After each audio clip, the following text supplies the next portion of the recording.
حضرت بایزید بسطامی رحمتہ تعالی علیہ کی بات لکھی آپ نے، فرماتے ہیں کہ وہ ایک دن بسطام کے بازار سے گزر رہے تھے تو لوگ، رمضان کا مہینہ تھا تو لوگ اپنی دکانوں سے اٹھ کے آنے لگے، اپنا کاروبار چھوڑ کے ملنے لگے۔ تو حضرت بایزید فرماتے ہیں کہ میرے دل میں خیال آیا بادشاہ بھی آئے تو کوئی دکان نہیں چھوڑتا، کتنا میرا مقام ہے، کتنا میرا درجہ ہے کہ لوگ آ رہے ہیں۔ فرماتے ہیں شیطان نے میرے نفس کو بڑا کر دیا، میں نے رمضان کے مہینے میں کوئی کھجور اٹھائی ریڑھی سے اور منہ میں رکھ لی، کھائی بھی نہیں، رکھ لی۔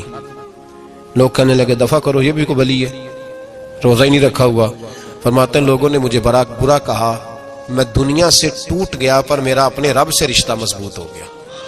میں اس دن جا کے رویا اس کی بارگاہ میں۔ تو یہ جو ہے نا تعریف کا چکر، شیخ سعدی فرمایا کرتے تھے لکڑی کو گھن کھاتی ہے اور بڑے لوگوں کو تعریف کھا جاتی ہے۔ بڑے لوگ جو تھے نا پرانے بادشاہ، انہوں نے قصیدے پڑھنے کے لیے شاعر رکھے ہوئے تھے، چودھری، سردار، رئیس، سیٹھ، ان لوگوں کو کون سی چیز خراب کرتی ہے؟ وہ لوگ آگے گزر جاتے ہیں جو ان کو چودھری کہہ کے سلوٹ کرتے ہیں، چودھری صاحب پیچھے رہ جاتے ہیں، وہ تو بنا کے چلا گیا، اسے کام نکال کے چلا گیا۔ تو کبھی بھی زندگی میں تعریف کی خواہش پیدا نہ کریں، اور صوفی تو تعریف کراتا ہی نہیں، درویش تو تعریف کراتا ہی نہیں، وہ کہتا ہے مجھے بندوں کی تعریف سے کیا غرض، میں نے تو وہ والی تعریف کرنی ہے جو میرا رب میری کرے گا۔ آخرت کی طرف توجہ، تو تعریف پر غور نہ کریں، تعریف کی خواہش نہ کریں، لیکن ایک بات ضرور دل میں پیدا کریں، یہ ضرور سوچیں کہ اچھے بندے اور مخلص لوگ، شریف لوگ آپ کے بارے میں رائے کیا رکھتے ہیں، یہ ذہن ضرور بنائیں۔ مخلص جو آپ سے مخلص ہے، مخلص لوگ، اچھے لوگ، شریف لوگ آپ کے بارے میں کیا رائے رکھتے ہیں، اس رائے کا خیال رکھنا بھی دین کا حصہ ہے۔ حضرت عمر فاروق رضی اللہ تعالیٰ عنہ فرماتے میں کھڑا تھا، یہ بخاری شریف میں حدیث ہے، فرماتے میں کھڑا تھا نبی پاک صلی اللہ علیہ وسلم کی بارگاہ میں تو ایک جنازہ گزرا۔ جنازہ جو اٹھانے والے تھے نا، وہ کہہ رہے تھے کہ یہ بڑا ہی اچھا انسان تھا، اس نے غریبوں کی خدمت کی، دین کی نوکری کی، لوگوں سے پیار کیا، ماں باپ، بہن بھائی، رشتہ دار، ہر ایک کے لیے اس کا رویہ اچھا تھا۔ فرماتے ہیں نبی پاک صلی اللہ علیہ وسلم نے جنازہ اٹھانے والوں کی بات سن کے فرمایا واجبت، اس پر واجب ہو گئی۔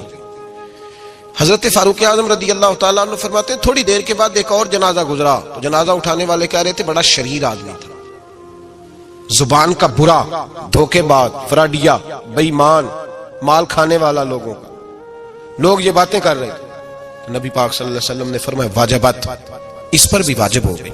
حضرت عمر کہتے ہیں جنازے گزر گئے دونوں، میں نے عرض کی یا رسول اللہ صلی اللہ علیہ وسلم، جس کو لوگ اچھے جملوں سے یاد کر رہے تھے اس پر بھی واجب ہو گئی، اور جس کو لوگ برے جملوں سے یاد کر رہے تھے اس پر بھی واجب ہو گئی۔ تو محبوب نے وہاں لفظ ارشاد، یہ بخاری کے لفظ ہے، فرمایا انتم شہداء اللہ فی الارض، فرمایا عمر تم لوگ زمین پر میرے اللہ کے گواہ ہو، تم لوگ، چونکہ اشارہ حضرت عمر کی طرف ہے تو اس سے مراد نیک لوگ، اس سے مراد پرہیزگار لوگ، اچھے لوگ، انتم شہداء اللہ فی الارض، تم لوگ زمین پر اللہ کے گواہ ہو۔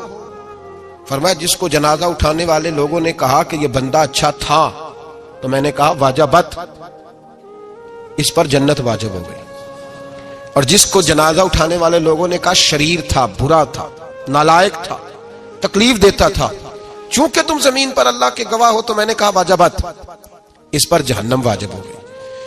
اپنے مخلصین کے بارے میں ضرور یہ خیال کریں کہ ان کی آپ کے بارے میں رائے کیا ہے، رائے، اچھے لوگوں کی رائے، ہمیشہ مخلصین کی رائے۔ ایک درویش نے ایک عجیب بات لکھی ہے، ہمارے یہاں کہا جاتا ہے نا زبان خلق کو نکارہ خدا سمجھو، اس سے مراد ہر آدمی کی رائے نہیں ہوتی، بہت سارے لوگ تو حسد میں آ کے بھی باتیں کرتے ہیں، ان کی رائے یہاں مقصود نہیں، مخلصین کی، خیر والے لوگوں کی۔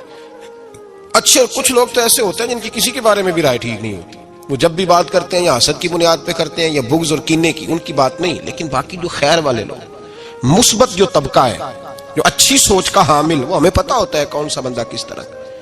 ایک درویش کہتے ہیں کہ ایک دفعہ طوفان آ گیا ہماری بستی میں، تیز طوفان، تو ایک آدمی بہت بڑے درخت کے نیچے کھڑا تھا، تو ایک شخص نے اس کو کہا بھائی طوفان بڑا سخت آنے والا ہے، پتہ نہیں کیا بنے گا، گھر چلا جا۔ اس نے کہا میرا اللہ مجھے بچا لے گا۔ ایک اور بندہ دور سے دوڑا آیا، اس نے کہا بھائی تو شاید خیال نہیں کر پا رہا، طوفان آنے والا ہے، بڑا سخت، بڑا سخت، بڑا تیز طوفان آنے والا ہے، ہاں تیز طوفان آئے گا، گھر چلا جا۔ بچ جائے گا؟ اس نے کہا میرا اللہ بچائے گا۔ پھر ایک تیسرا شخص آیا جو اس سے پیار کرتا تھا، اس نے بھی یہی جملے کہے، کہا گھر لوٹ جا، طوفان تیز ہے، تو بچ جائے گا، ورنہ پتہ نہیں کیا بنے گا۔ 3 لوگوں نے پیغام دیا، اس نے تیسرے کو بھی کہا میرا اللہ مجھے بچائے گا۔ اب وہ لوگ تو چلے گئے، اچانک طوفان تیز آیا، درخت کا ایک بہت بڑا حصہ ٹوٹا، موٹی لکڑی ٹوٹی، اس کے سر پہ لگی، بندہ انتقال کر گیا۔ لوگ بحث کرنے لگے کہ اس کا تو یقین ہی بڑا کامل تھا، اس نے تو 3 دفعہ کہا تھا میرا اللہ مجھے بچائے گا، پھر مار کیسے گیا؟ تو وہ درویش اٹھے، وہ کہنے لگے وہ جو 3 پیغام اسے ملے تھے نا گھر چلے جا، وہ رب کی طرف سے ملے تھے۔ وہ جو 3 مخلصین نے اسے آ کے کہا تھا نا کہ بچ جا اس گلی سے، تو وہ بھی آوازیں قدرتی تھی، وہ بھی اسے اللہ دیکھے نا، رب کریم کوئی زمین پر اتر کر سامنے کھڑے ہو کر تو کلام نہیں نہ کرتا، وہ کسی نہ کسی رنگ میں، کسی نہ کسی انداز میں اپنے بندوں کو کسی نہ کسی وسیلے سے پیغام دیتا ہے نا۔ تو وہ 3 پیغام جو آئے تھے تو اسے اس نے کیوں نہیں نکارا ہے خدا سمجھا، وہ گھر کیوں نہیں گیا؟ جب تیرا مخلص تجھے روز پیغام دیتا ہے کہ تو بچ جا اس گلی سے، تو اگر نہیں نہ بچتا تو پھر تو آواز قدرت پر لبیک نہیں کہہ رہا۔ اگر تیرا بڑا پیارا تجھے روز سمجھاتا ہے نا کہ یہ گلی چھوڑ دے، یہ تیرے والی نہیں، اور تو پھر بھی اسی گلی سے گزرتا ہے، تو پھر تو کچھ ایسی باتوں کو کچل رہا ہے جو تیرا بڑا نقصان کرے گا۔ بھائی مخلصین جب بات کریں تو ان کی بات کا خیال رکھ، غور کیا کر، تیرے مخلص تیرے بارے میں حضرت عبداللہ ابن عمر، حضرت عمر کے بیٹے تھے، حضرت حفصہ نبی پاک صلی اللہ علیہ وسلم کی زوجہ ہے، حضرت عمر کی بیٹی ہیں۔ ایک دن حضرت عبداللہ ابن عمر کہنے لگے حفصہ نبی پاک صلی اللہ علیہ وسلم سے پوچھنا ان کی میرے بارے میں کیا رائے ہے، اچھے لوگوں کا خیال کر۔ دیکھیں نا حضرت ابو بکر نے ایک دن حضرت بلال سے کہا تھا حضور سے پوچھ کے بتانا، اور یار تم کبھی خیال ہی نہیں کرتا اس بات کا، فرمایا پوچھ کے بتانا ابو بکر کے بارے میں ان کی رائے کیا ہے، پوچھ کے بتانا، پتہ تو چلے، ان سے بات کرنا۔ ہم نے کبھی سوچا ہے ہماری اماں ہمارے بارے میں کیا سوچتی ہے؟ کتنے بد نصیب ہیں وہ بیٹا جس کے ماں باپ اس سے بات کرتے ہوئے ڈرتے ہیں کہ پتہ نہیں کہاں سے بولے گا۔ کبھی ہم نے سوچا ہے کہ ہمارے اساتذہ اور مشائخ کا ہمارے بارے میں رویہ کس طرح کا ہے؟ ہر استاد کو کھڑا کر کے کبھی کہا نہیں جا سکتا کہ جا میرا بیٹا میرے لیے فلاں چیز لے کے آ، کچھ کا پتہ ہوتا ہے۔ ہر مرید کو ہر بات نہیں بتائی جا سکتی، کچھ کا پتہ ہوتا ہے اس کا رویہ کس طرح کا، یہ کس مزاج کا ہے۔ حضرت عبداللہ ابن عمر رضی اللہ تعالیٰ عنہ نے حضرت حفصہ کی ڈیوٹی لگائی، فرمایا پوچھ کے بتانا محبوب سے میرے بارے میں رائے کیا ہے۔ نبی پاک صلی اللہ تعالی وسلم شام کو گھر آئے تو وہ بہن تھی نا، انہوں نے تو کہا جب کبھی موقع ملے تو وہ بہن تھی، انہوں نے کہا موقع کی کیا بات ہے، میرے بھائی نے کام بتایا۔ اسی دن ہی محبوب پاک علیہ السلام سے پوچھنے لگی، کہنے لگی یا رسول اللہ عبداللہ ابن عمر کے بارے میں آپ کی کیا رائے ہے؟ تو میرے محبوب علیہ السلام نے فرمایا عبداللہ لڑکا تو بڑا اچھا ہے تو رجل صالح، نیک ہے، لیکن میں نے سنا ہے کہ عشاء پڑھ کے سوتا ہے اور فجر کی نماز تک سویا ہی رہتا ہے، وہ 2 نفل بھی تہجد کے نہیں پڑھتا۔ فرمایا یہ اس کی کمزوری مجھے پسند نہیں، یہ اس کا انداز مجھے بھلا نہیں لگتا، یہ خامی ہے اس کی کہ عشاء کے بعد غافلوں کی طرح بستر پہ لیٹتا ہے اور پھر فجر تک لیٹا ہی رہتا ہے، اس کو چاہیے کچھ وقت اٹھ کے رب کی عبادت بھی کرے۔ حضرت حفصہ کہتی ہے میں نے کہا کہ بھائی محبوب کہتے ہیں بندہ تو بڑا اچھا ہے پر فجر تک غافلوں کی طرح سویا رہتا ہے، رات پوے تے بے دردانو نیند پیاری آوے، درد مندانو یاد سجن دی ستیاں میان جگاوے۔ اور ساون کی کالی راتوں میں جب بوندا باندی ہوتی ہے وہ راتوں کو اٹھ اٹھ روتے ہیں جب خلقت ساری سوتی، فرمایا وہ سویا رہتا ہے۔ تو حضرت عبداللہ ابن عمر کہنے لگے بہن تو گواہ ہو جا، آج کے بعد تیرے بھائی کی تہجد کبھی قضا نہیں ہوگی، میں وقت پہ پڑھا کروں گا، اس لیے کہ مجھے تو سرخ رو ہونا ہے آقا کی نگاہوں میں۔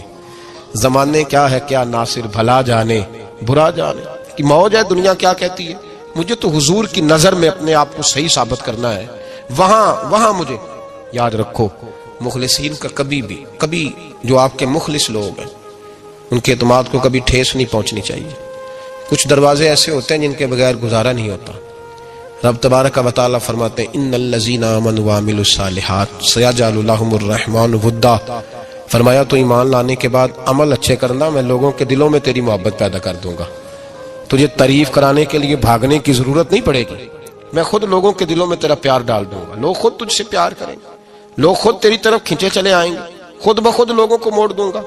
تو یاد رکھیں مخلصین آپ کے بارے میں کیا کہتے ہیں، اچھے لوگوں کا رویہ آپ کے بارے میں کیا ہے، لوگ آپ کے بارے میں کس طرح کے جملے کہتے ہیں، خیر والے لوگ، وہ چیزیں ہمارے لیے سرمایہ آخرت ہے۔ حضرت عبداللہ ابن سلام رضی اللہ تعالیٰ عنہ کے ایک بیٹے کی ملاقات حضرت عمر کے بیٹے سے ہو گئی۔ حضرت عبداللہ ابن سلام رضی اللہ تعالیٰ عنہ کے صاحبزادے کہنے لگے، عبداللہ بن عبداللہ، وہ کہنے لگے حضرت عمر کے بیٹے سے کہ تو جہنم کے تالے کا بیٹا ہے، تو کفل جہنم کا بیٹا ہے۔ تو حضرت سیدنا عبداللہ ابن عمر جو تھے وہ ناراض ہو گئے کہ میرے باپ کو جہنم کا تالا کہا۔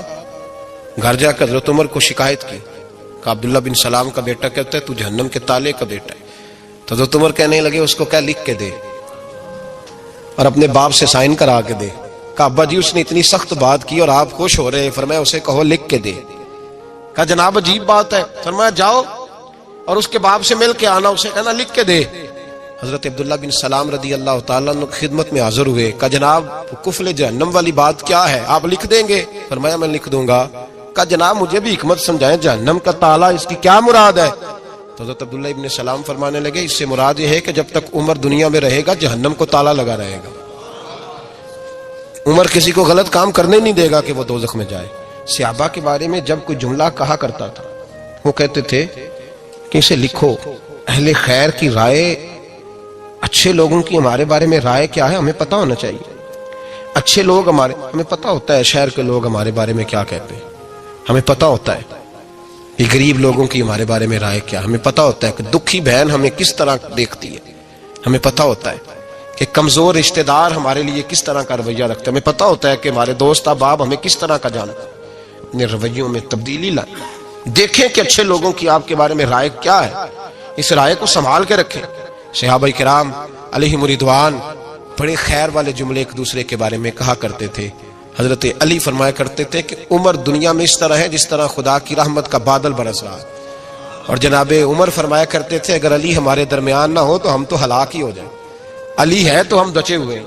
ایک دوسرے کے بارے میں خیر کا جملہ ان کی زبانوں پہ رہتا تھا اور وہ اس رائے کا لحاظ کرتے تھے، وہ اس رائے کا پاس کرتے۔ ہم لوگ بھول گئے ہیں، ہم کبھی سوچتے ہی نہیں کہ فلاں میرے بارے میں خیر کا جملہ کہتا ہے کہ نہیں، عام دنیا داروں کی بات نہیں۔ تو بھائی یہ دیکھیں کہ اچھے لوگ آپ کے بارے میں کیا کہتے ہیں، اس گواہی کو سنبھال کے رکھیں، وہ گواہی صبح قیامت کام آئے گی۔ خیر کے جملے صبح قیامت یہ زمین پر جو لوگ ہمارے بارے میں جملے کہیں گے یہ کرامن کاتبین لکھ کے لے کر کے جائیں گے۔ ایک جنازہ گزر رہا تھا تو نبی پاک صلی اللہ تعالی وسلم نے فرمایا مسترد او مسترد منہ، فرمایا یا یہ نجات پا گیا ہے یا لوگ اس سے نجات پا گئے، یا یہ نجات پا گیا یا لوگ نجات پا گئے۔ حضرت انس بن مالک کہتے مجھے وجد ہو گیا، میں نے کہا حضور کیا مطلب؟ تو میرے محبوب پاک علیہ الصلوۃ والسلام نے فرمایا اگر تو یہ انسان اچھا تھا تو پھر آج نجات پا گیا ہے، اپنے خدا کی رحمت میں پہنچ گیا، اور اگر یہ برا تھا تو پھر دنیا اس سے نجات پا گئی۔ لوگوں کی جان چھوٹ گئی، لوگوں کی جان چھوٹ گئی، جان چھوٹ گئی۔ لوگ جنازوں پہ بھی کہتے ہیں اس نے بڑے قبضے کیے، اس نے بڑے ظلم کیے، اس نے بڑا کچھ کیا۔ جنازوں پہ بھی لوگ باز نہیں آتے۔ اچھے لوگوں کی رائے کیا ہے یہ ہمیں یاد، کوئی کسی کونے سے نکل آتا ہے، کوئی کسی کونے سے نکل آتا ہے جنازے، یار یہ میرا بھی خیال رکھتا تھا، کوئی کسی کونے سے نکل کے کہتا ہے میری غریبی پر BC کا پردہ تھا، کوئی کسی کونے سے نکل کے کہتا ہے او بھائی میری پریشانیوں پہ BC کا پردہ تھا، کوئی کسی کونے سے۔ اس لیے رب کریم کے بندے جب دنیا سے جاتے ہیں تو عجیب ہی حالات ہو جاتے ہیں، ان پہ زمین بھی روتی ہے، آسمان بھی روتا ہے، اکھاں جدوں میٹیاں زمانہ مینوں روے گا، اپنا تے اپنا بیگانہ مینوں روے گا، جدوں نہ میں دسیا میں خاراں نوں میں خانے وچ جام ٹوٹ جان میں خانہ مینوں روے گا، کئی لک لک روڑ کے کئی بک بک روڑ کے گلیاں دا یانا تے سیانا مینوں روے گا، اور میرے مرنے پہ ہر سو شور مچ جائے گا، دیکھو گے کہنے الوداع سرکار خود تشریف لائیں گے۔ تو یاد رکھیں اہل خیر کی ہمارے بارے میں رائے کیا ہے، اس کی ہمیں خبر ہونی چاہیے۔ اچھے لوگ ہمارے بارے میں کیا کہتے ہیں، یہ چیز ہمارے لیے سرمایہ ہونی چاہیے، ہم ان چیزوں کو یاد رکھنا چاہیے۔ ایک تو کبھی تعریف کی خواہش نہ پیدا کریں، ہاں اگر کبھی جانچنا ہو تو یہ ضرور دیکھیں کہ اللہ کے بندے نیک لوگ اہل خیر ہمارے بارے میں کیا کہتے ہیں، ان رویوں کا ضرور پاس کریں۔